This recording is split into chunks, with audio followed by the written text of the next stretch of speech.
ఈరోజు నా స్టైల్లో కందిపప్పు చారు.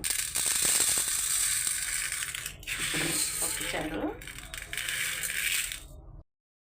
2 టైమ్స్ బాగా కడిగేసి అరగంట సేపు నానబెట్టుకోవాలి. 1/2 స్పూన్ పసుపు, టమోటాలు 6 పచ్చిమిర్చి, 4 టమోటాలు, 2 స్పూన్లు కారం, మూత పెట్టేసి ఒక 3 విజిల్స్ వచ్చేంత వరకు ఉడికించుకోవాలి. బెండకాయలు శుభ్రంగా కడిగేసి పెట్టుకున్న బెండకాయ ముక్కలు, ఒక వంకాయ ముక్కలు, కొంచెం చింతపండు, వావ్ మెత్తగా టమోటాలు కూడా చూడండి ఇలా ఉడకాలన్నమాట. ఇప్పుడు దీంట్లోని సరిపడా కల్లుప్పు వేసుకోండి, మెత్తగా మ్యాష్ చేసేయండి. మెత్తగా అయిపోయింది చూసారా. అండ్ కొన్ని పులుపు వేస్తున్నాను.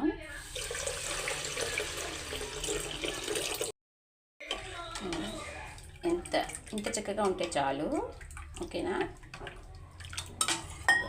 ఈ గ్లాస్తో 3 గ్లాసులు వాటర్ వేసాను అంతే చింతపండు పులుపుకి, ఓకే.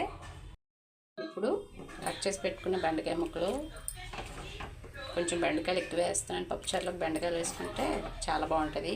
మా ఇంట్లో పప్పుచారు ఫ్యాన్స్ ఎక్కువ. కొంచెం కదా ఆ ముక్కలు వేసేస్తున్నాను.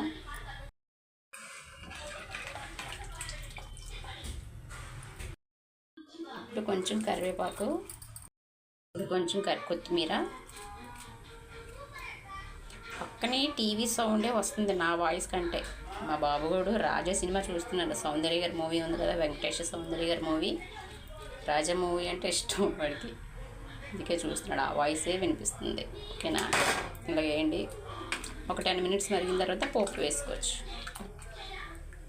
ఇంకొక విషయం, కొబ్బరికాయ చూసారా. ముదరకాయ తెమ్మంటే కొంచెం నేతగా ఉంది. దీన్ని కోరేసి కొంచెం 1 స్పూన్ లాగా కూర వేస్తాను అనమాట. టేస్ట్ బాగుంటుంది. కొబ్బరి కూర 10 మినిట్స్లో అలా మరిగిపోతుంది.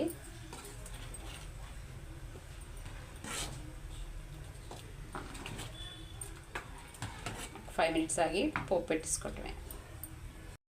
పోపు రెడీ చేస్తాను. వెల్లుల్లి, దంచిన వెల్లుల్లి, 3 ఎండుమిర్చి, కొంచెం పప్పు, 1 స్పూన్నర, ఓకేనా. పెడుతున్నాను. 2 స్పూన్లు ఆయిల్ వేసాను. వెల్లుల్లి,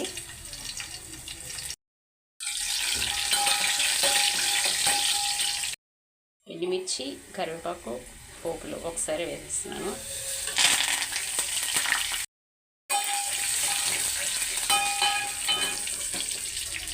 చిట్పెట్లు ఆడాలన్నమాట, ఓకేనా.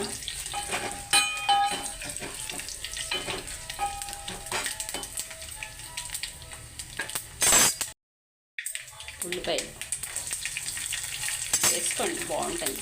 ఒక అరగొట్టాయి చాలు. సన్నంగా కట్ చేసి ఉల్లిపాయలు వేసుకోండి, చాలా టేస్ట్ ఉంటుంది పప్పుచారు.